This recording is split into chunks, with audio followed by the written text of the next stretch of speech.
Dominic Bracco to The Washington Post, by Rachel Hatziphanagos. Rachel Hatziphanagos, multi-platform editor for the Emerging News Products team. Email bio follows September 14 at 6 a.m. About US is a new initiative by The Washington Post to cover issues of identity in the United States. Sign up for the newsletter. When the final letter in Latino or Latina is replaced with an X, it's hard not to notice. The gender-neutral word Latinx is increasingly the preferred terminology to describe people of Latin American descent and has become so popular that it was added to Merriam-Webster's dictionary last week. Proponents insist that the word is necessary in the name of inclusion, especially for those who are LGBT and gender non-conforming. But its use is still controversial and often prompts visceral reactions for some Spanish speakers, who sometimes encounter it online before they hear it used in person. The term was coined within queer internet groups. That was where it was used first and foremost, said Maria R. Sharon Del Rio, a professor of psychology at Brooklyn College who uses the pronouns they/them.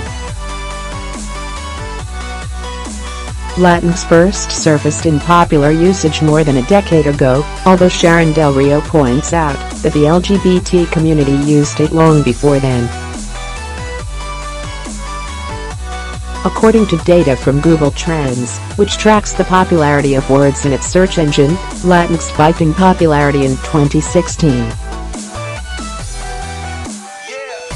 Peter Sokolowski, editor-at-large of Merriam-Webster, said the X construction could become a model that spreads to other languages with grammatical gender agreement, such as Filipino or French. But the decision to add it to the dictionary was an objective one, he said. The job of the dictionary is to follow the changes in the culture that are expressed in the language, said Sokolowski.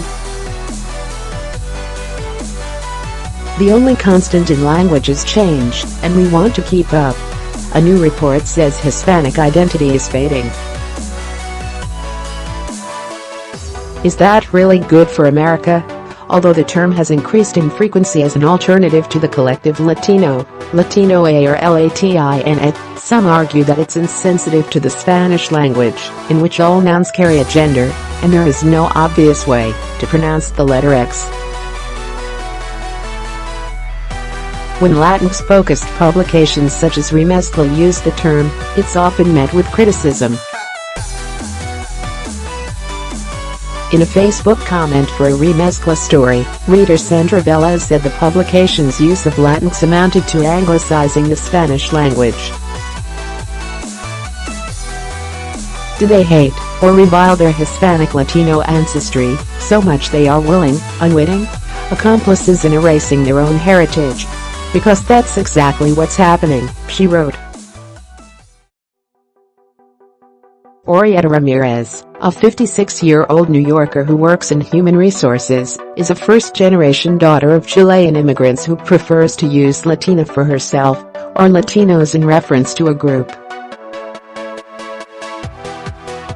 I am proud that our Hispanic language differentiates between male and female, Ramirez wrote in a Facebook message. Not a fan of homogenizing our sexuality into one word just to make others comfortable, or one that would simplify our colorful, cultural descriptive differences, in my opinion. Ruby Corrado, a transgender activist, prefers to identify as Latina because identifying herself with a gender-neutral word is fraught with complexity. I grew up fighting for my gender, to be recognized as Latina, said Corrado, who was born in El Salvador, but has lived in Washington, D.C. for decades. That's something that's not going to change, but Latinx is something I'm adapting to as I'm doing work with millennials. Corrado is an activist and founder of Casa Ruby, an LGBTQ bilingual and multicultural organization in Washington. She said that many of the younger people she works with prefer the term Latinx, a word she's slowly adapting to. "I come from the old school, so I actually like the term Latina," said Corrado, who speaks both Spanish